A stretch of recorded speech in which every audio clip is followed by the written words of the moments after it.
Thank you for watching. Please take a few seconds to like the video and subscribe to our channel to learn more about various finance-related topics including cryptocurrency tax, international tax, and wealth management.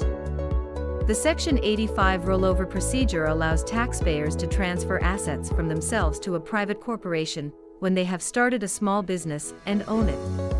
Transfers of property from a sole proprietorship to another entity, such as a corporation, are taxed and must be disclosed.